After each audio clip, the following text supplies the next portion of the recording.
Super express Nahid Rana West ইন্ডিজের বিপক্ষে one day সিরিজে থাকলেন বিশ্রামে। আসল চেঞ্জ এলো ব্যাটারদের লিস্টে। আফগানদের বিপক্ষে 50 ওভার টিকে থাকাই টাইগারদের জন্য ছিল মুশকিল, তাই ফেরানো হয়েছে অভিজ্ঞ সৌম্য সরকারকে। ওয়েস্ট ইন্ডিজের বিপক্ষে নামার আগে বাংলাদেশের জন্য আছে বেশ কিছু স্বস্তির বিষয়।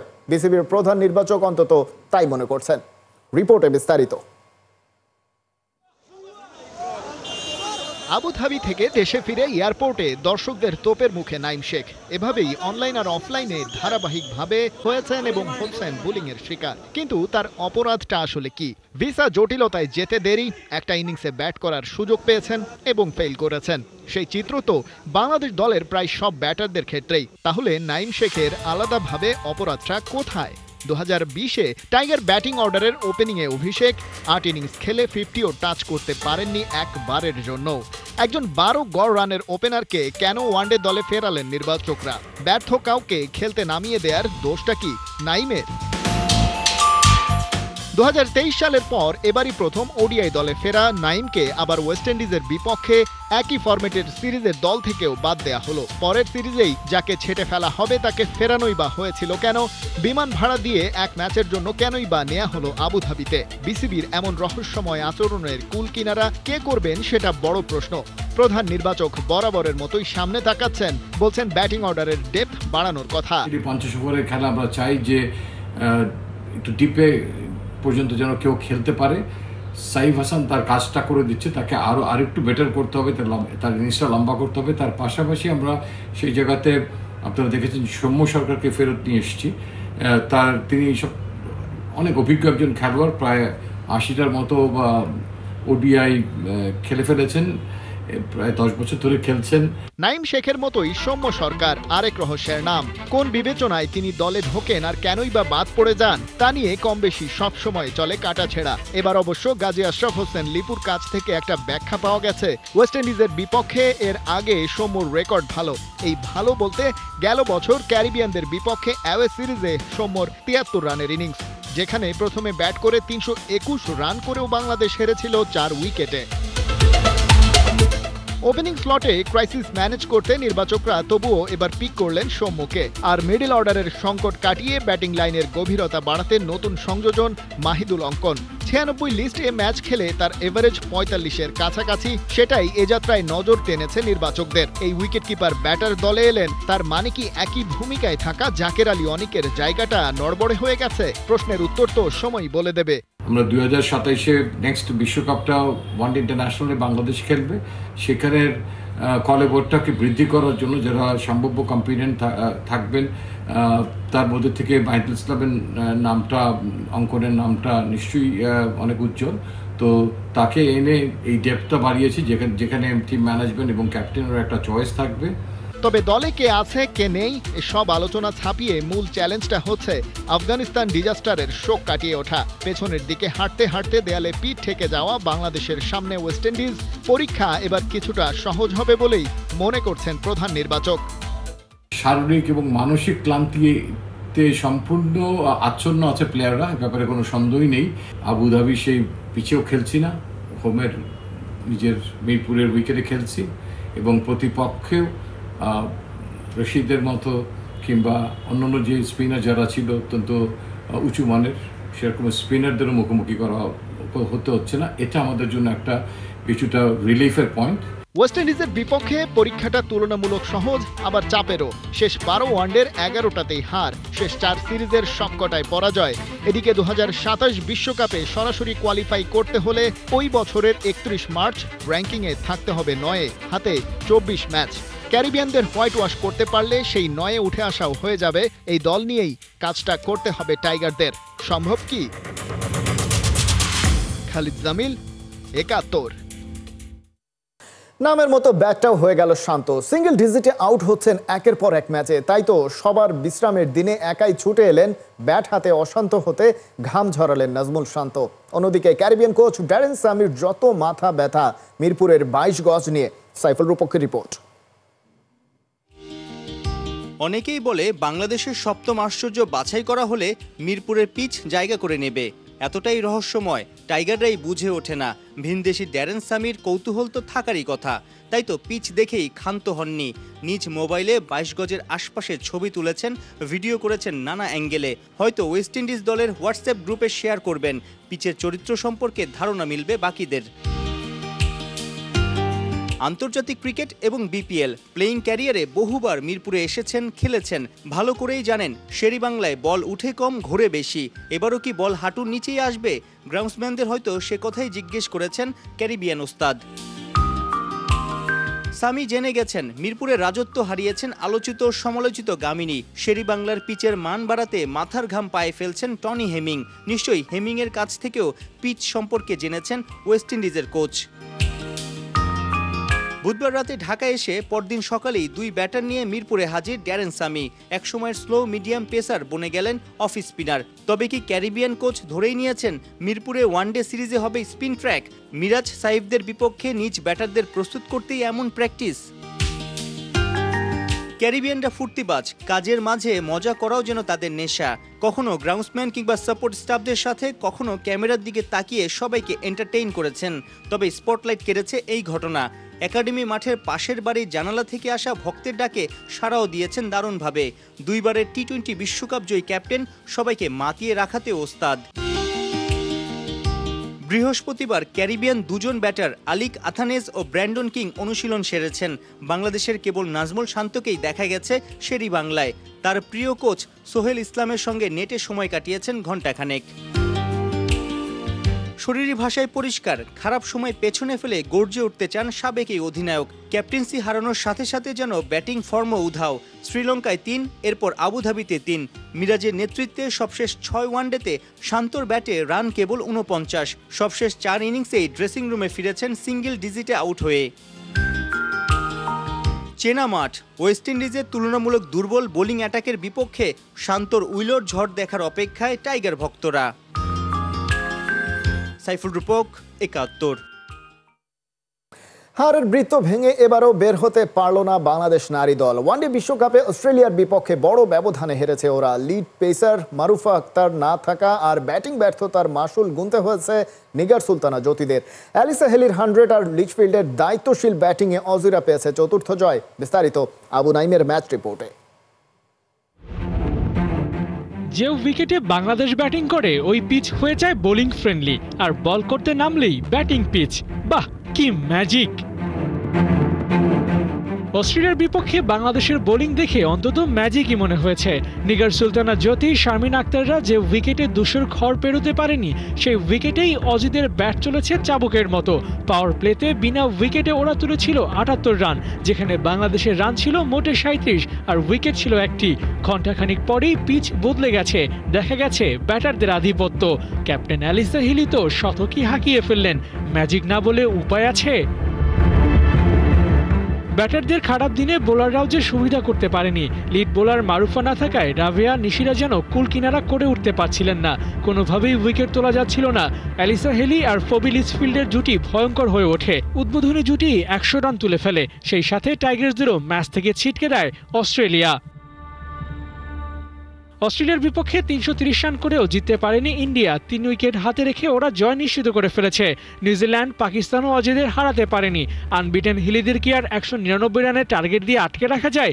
সে প্রশ্নটাই ঘুরপাক খাচ্ছিল প্রথম ইনিংসের পরে। মাইটি অজি তাদের জয়ের ধারা বজায় রেখে টুর্নামেন্টের চতুর্থ জয় নিশ্চিত করেছে 10 উইকেট হাতে রেখে।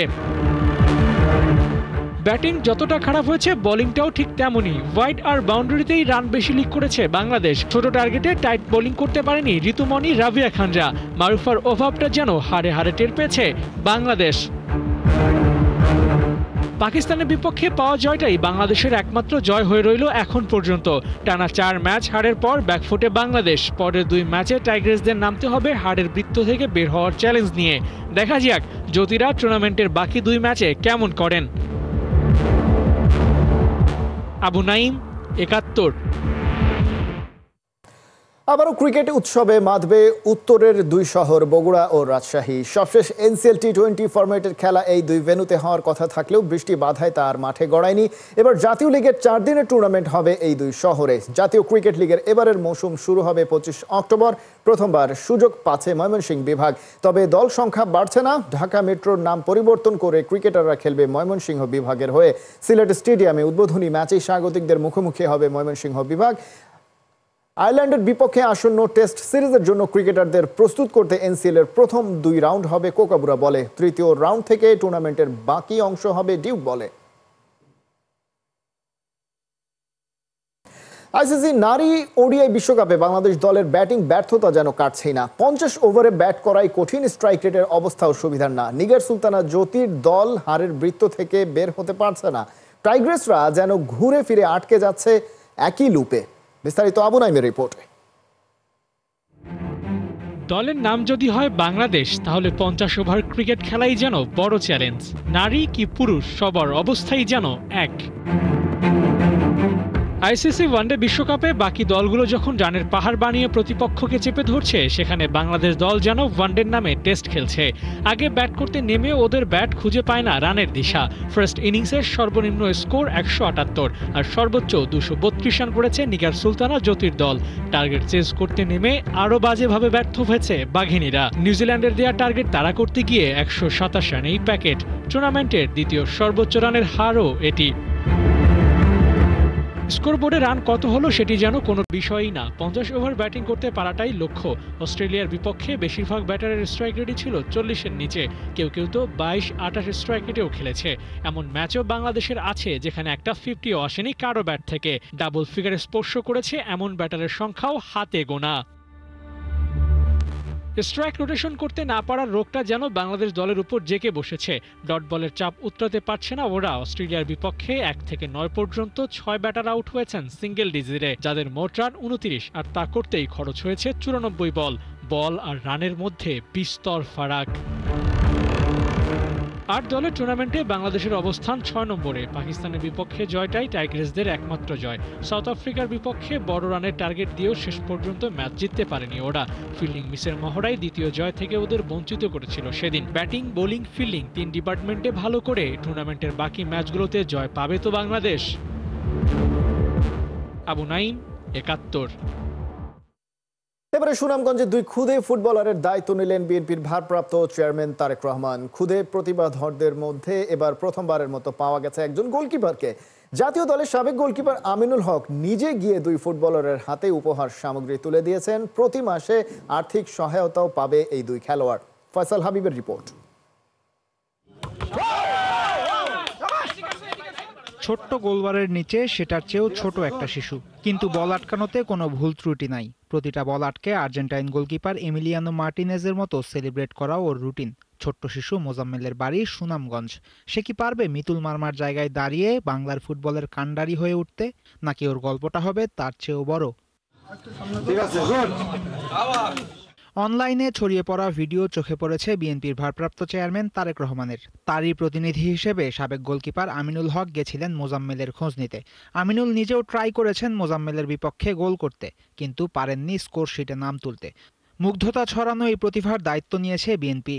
ইয়াসিন এবং মোজাম্মেলের জন্য আমাদের মাননীয় ভারপ্রাপ্ত চেয়ারম্যান জনাব তারেক রহমানের পক্ষ থেকে প্রতি মাসের 5 তারিখের ভিতরে এই মোজাম্মেল এবং ইয়াসিনের পড়াশোনার খরচ বাবদ এবং খেলাধুলার খরচ বাবদ একটি আর্থিক সহযোগিতা প্রতি মাসে ইনশাল্লাহ অব্যাহত থাকবে, এবং আশা করি এটা যতদিন ওদেরকে প্রতিষ্ঠিত করতে না পারবে ততদিন পর্যন্ত ইনশাল্লাহ এই সহযোগিতা অব্যাহত থাকবে। শুধু মোজাম্মেল একাই নয়, এলাকার আরেক শিশু ড্রিবলার ইয়াসিনও নজর কেড়েছেন। এমন প্রতিভা নিয়ে যাদের এই ধরাধামে আগমন, তাদের অঙ্কুরেই বিনাশ চায় না রাজনৈতিক দল বিএনপি। মাসে মাসে অর্থ সহায়তা পাবে তারা, শুধু লেগে থাকতে হবে ফুটবলের সাথে। হয়তো এটুকুর সুবাদেই একদিন ওরা গর্বিত করবে বাংলাদেশকে। আমিনুল হক কে? উনি কি করতেন আগে জানো? গোলকিপার। তুমিও গোলকিপার? আচ্ছা, তোমার স্বপ্নটা কি বলো? তুমি আরো একবার বলো যে তুমি কি করতে চাও?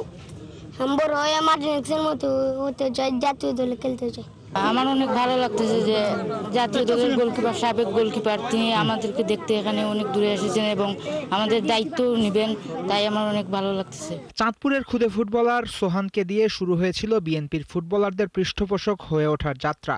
মাস দুয়েকের মধ্যে দেশের আরেক প্রান্তেও পাওয়া গেল অনন্য প্রতিভার খোঁজ। আমিনুল হক জানিয়েছেন, ক্রীড়াবান্ধব দেশ আর জাতি গড়তে এই ধারা থাকবে চলমান। বাংলাদেশের যেখানেই প্রতিভাবান খেলোয়াড় রয়েছে তাদের খোঁজে আমরা তাদের কাছে, তাদের সামনে খুব তাড়াতাড়ি উপস্থিত হয়ে যাব এই প্রত্যাশা করছি। ক্রীড়াপ্রেমী জাতি হিসেবে সুনাম আছে 52,000 বর্গ মাইলে বাস করা সাধারণ মানুষের, কিন্তু কোনো খেলাতেই বিশ্ব জয় করার নজির নাই। দেশজুড়ে ট্যালেন্টেড শিশুদের চলার পথ আর একটু মসৃণ করতে পারলে ক্রীড়া জগতে আসতে পারে বিপ্লব। দেখা যায় অদূর ভবিষ্যতে বড় সাফল্যের। আজকের এই মোজাম্মেল আর ইয়াসিন তার অংশীদার কিভাবে হয়ে ওঠে সেটাই এখন দেখার অপেক্ষা। ঠিক আছে, থ্যাংক ইউ। ফয়সাল হাবিব, 71। শুক্রবার এশিয়ান কাপের বাছাইয়ে বাজা মরার ম্যাচে চাইনিজ তাইপের বিপক্ষে মাঠে নামবে বাংলাদেশ অনূর্ধ্ব-17 নারী দল। বাছাইয়ের প্রথম ম্যাচে 1-1 সমতায় স্বাগতিক জর্ডানের বিপক্ষে ড্র করেছিল আলপি আক্তাররা। জর্ডানের বিপক্ষে ড্র করার পর নিজের উন্নতির জন্য অনুশীলন করে যাচ্ছে লাল সবুজরা।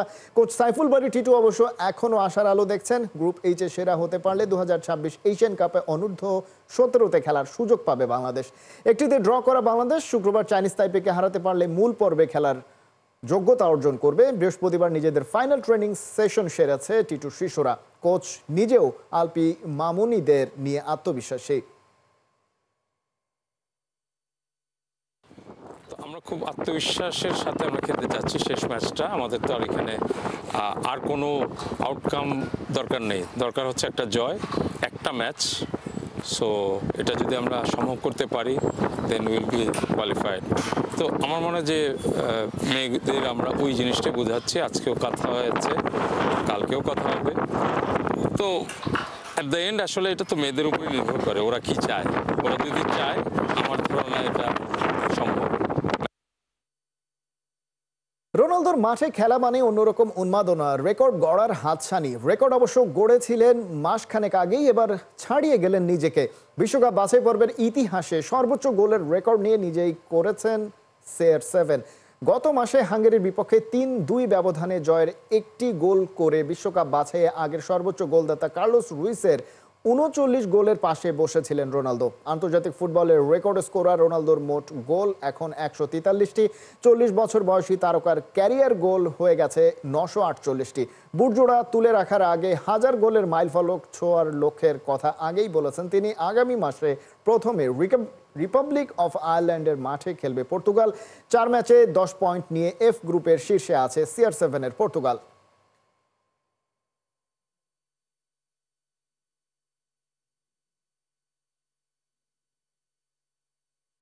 এই ছিল এখনকার খেলাযোগে। সরাসরি সংবাদ অনুষ্ঠান দেখতে চোখ রাখুন 71-এর ফেসবুক পেজে এবং সাবস্ক্রাইব করুন 71-এর ইউটিউব চ্যানেল।